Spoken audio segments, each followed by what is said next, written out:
Hello दोस्तों, नमस्कार।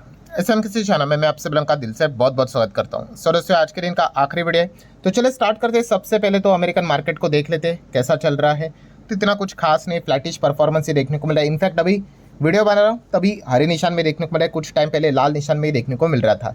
Nasdaq में भी देखा गया तो कुछ खास परफॉर्मेंस नहीं, एकदम 0.5% के नीचे चल रहा है। एंड ये भी बेस्ट परफॉर्मेंस है, ये भी बहुत ही नीचे ही चल रहा था, अभी जाके थोड़ा ऊपर आते हुए देखने को यहाँ पे मिल रहा है।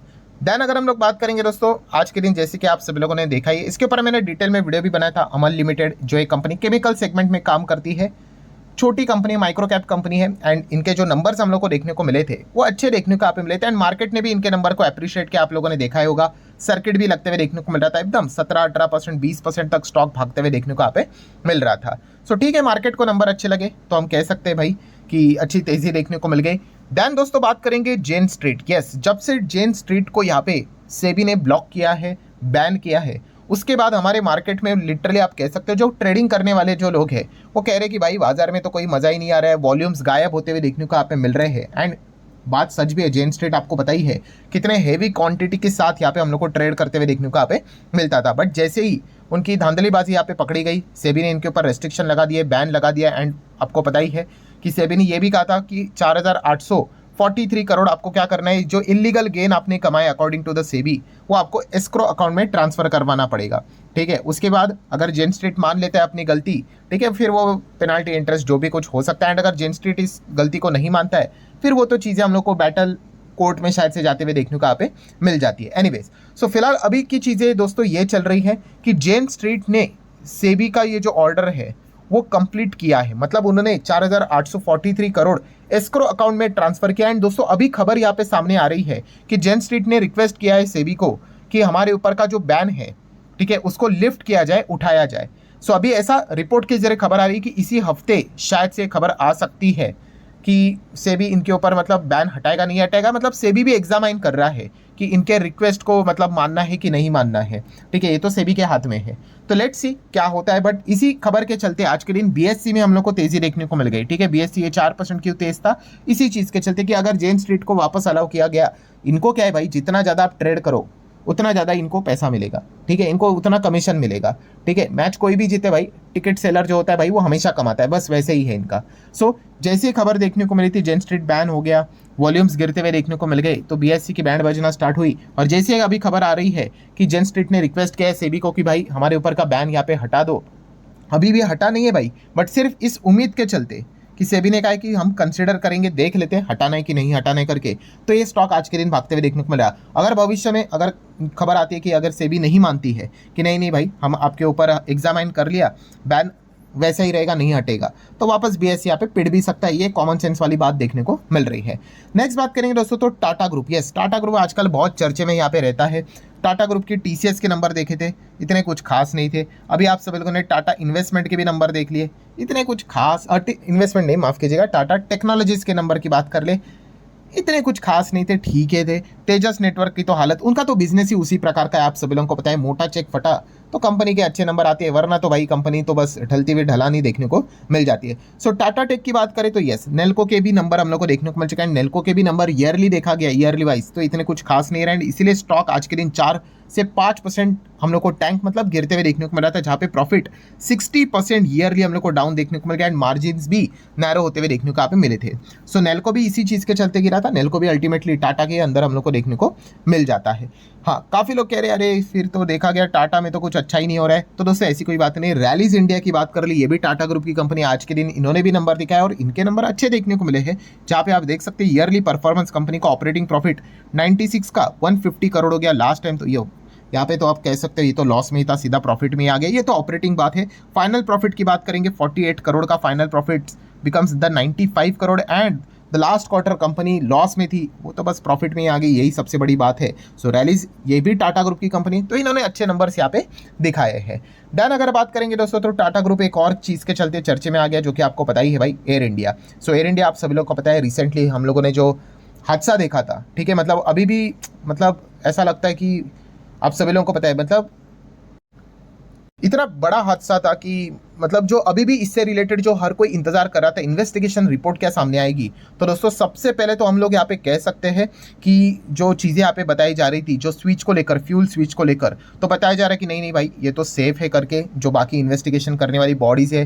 देन हम यहाँ पे कह सकते हैं कि जो पायलट्स है, ठीक है, उससे रिलेटेड हम लोग को ब्लेम्स देखने को यहाँ पे मिल रहे हैं। बोइंग को दोस्तों हम लोग को क्लीन चिट मिलते हुए देखने को यहाँ पे मिल रहा है। आप सभी लोगों को यहाँ पे पता ही है। इसी चीज़ को लेकर जो पायलट्स की जो बॉडी है वो भी काफ़ी ज़्यादा कंसर्न होते हुए देखने को यहाँ पे मिल रही है। मतलब ये काफ़ी इनसेंसिटिव है कि ये जो एलिगेशन लगा है कि ह्यूमन एरर के चलते ये चीज़ें होते हुए देखने को यहाँ पे मिली है, क्योंकि क्रैश की रिपोर्ट में यही चीज़ें हम लोग को देखने को यहाँ पे मिली है। सो ऑब्वियसली हम कह सकते हैं बोइंग को यहाँ पे क्लीन चिट यहाँ पे मिली है। इसी चीज़ के चलते बोइंग का स्टॉक हम लोग को भागते हुए देखने को यहाँ पे मिल रहा है, ठीक है। तो ये सारा फिलहाल तो अभी तक का चीज़ सामने आते हुए देखने को यहाँ पे मिला है। नेक्स्ट अगर बात करेंगे दोस्तों तो state bank of India SBI की अगर हम लोग बात करेंगे दोस्तों तो आपको पता ही है 25,000 करोड़ का बहुत बड़ा मेगा क्यूआईपी का ये प्लान यहाँ पे कर रहे हैं, आप सभी लोगों को पता ही है। एंड ऐसे बात बताई जा रही है दोस्तों कि अभी इसी हफ्ते ही शायद से हम लोग को ये प्लान सामने आते हुए देखने को यहाँ पे मिल सकता है, ठीक है। मतलब शेयर सेल करके 25,000 करोड़ ये फंड रेज करते हुए देखने को यहाँ पे मिलने वाले। डिवीज लैब की बात करेंगे दोस्तों तो डिवीज लैब गिरते हुए देखने को यहाँ पे मिल गया। हम यहाँ पे कह सकते हैं वो पेटेंट लिटिगेशन से रिलेटेड खबर हम लोग को सामने आते हुए देखने को मिल गई। एंड इसी चीज़ के चलते आईएफएल की अगर बात कर ले, उन्होंने वार्निंग दे दी फिर कि भाई material risk to the earnings for the Divi's laboratories. And जैसे ये रिपोर्ट्स यहाँ पे निकल कर भी हम लोग को देखने को मिल गए तो स्टॉक 4 से 5% हम लोग को इनिशियल स्टेज पे गिरते हुए देखने को यहाँ पे मिला था। देन एफएसडीएस एक्टिविटीज़ की अगर हम लोग यहाँ पे बात करेंगे दोस्तों तो आज के दिन भी कमजोरी देखने को यहाँ पे मिल गई। एंड एफआईएस वापस 1600 करोड़ का माल मतलब बेचते हुए देखने को मिल रहे हैं। मतलब हम कह सकते हैं दोस्तों एफआईएस ज़्यादातर करके बिकवाली करते हुए देखने को मिल रहे हैं। 10 में से अगर आप चेक करोगे 7 से 8 बार उनकी बिकवाली ही चल रही है। और 1-2 बार जो खरीदारी भी करते हैं वो एकदम ही मामूली सी खरीदारी होती है, मतलब एकदम बॉर्डर पे 60 करोड़ 70 करोड़, मतलब वो भी एक्चुअली नेट बिकवाली की ओर ही बढ़ रहे थे।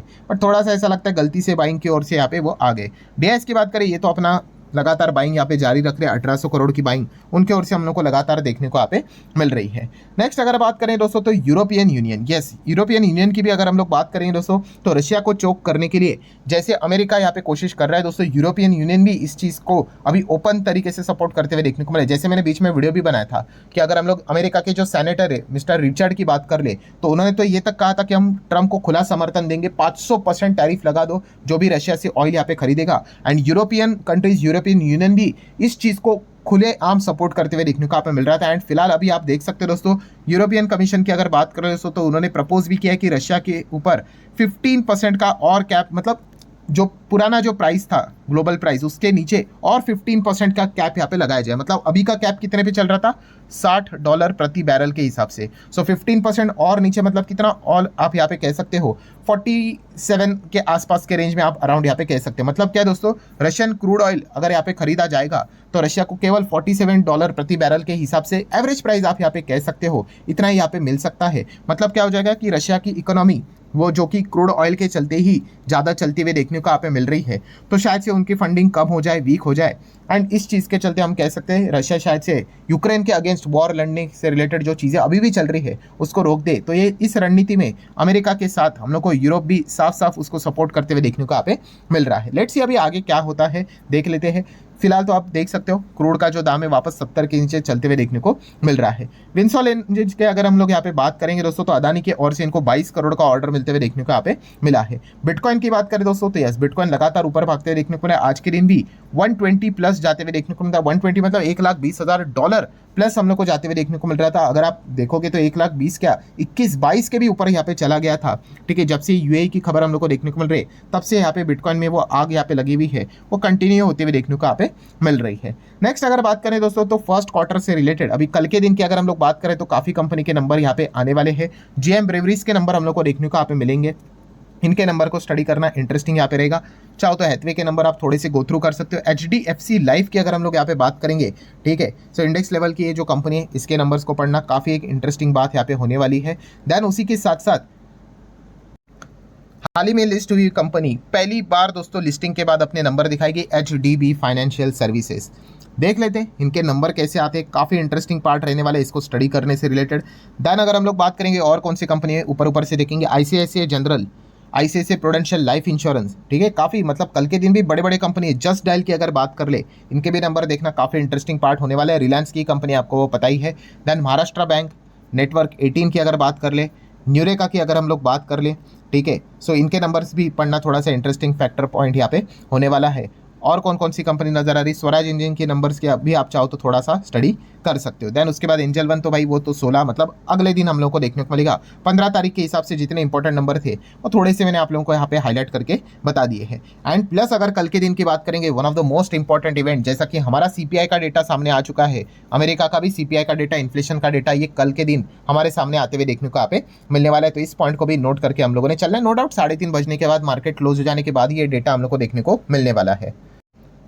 एंड उसी के साथ साथ अगर हम लोग चाइना की बात करें तो आप सभी लोगों को पता है कि यस, कल के दिन की अगर हम बात कर ले दोस्तों, तो कल है 15 तारीख, तो चाइना का भी जीडीपी का डेटा हम लोग को देखने को यहाँ पे मिलने वाला है। देख लेते हैं कैसा आता है डेटा उनका। क्वार्टर 2 हम लोग को देखने को मिल जाता है, ठीक है। उनका क्वार्टर 1 क्या रहता है, जनवरी, फरवरी, मार्च एंड अप्रैल, मई, जून, ठीक है। ये उनका क्वार्टर 2 हम लोग को देखने को मिल जाता है। सो लेट्स सी क्या परफॉर्मेंस उनका निकल कर आता है, वो भी थोड़ा बहुत स्टडी कर लेंगे। सो जितने इंपॉर्टेंट पॉइंट्स थे सारे कवर कर रहे। वीडियो हेल्पफुल लगा होगा, चाहो तो लाइक एंड शेयर कर सकते हो। मिलते हैं कल, तब तक के लिए बाय बाय।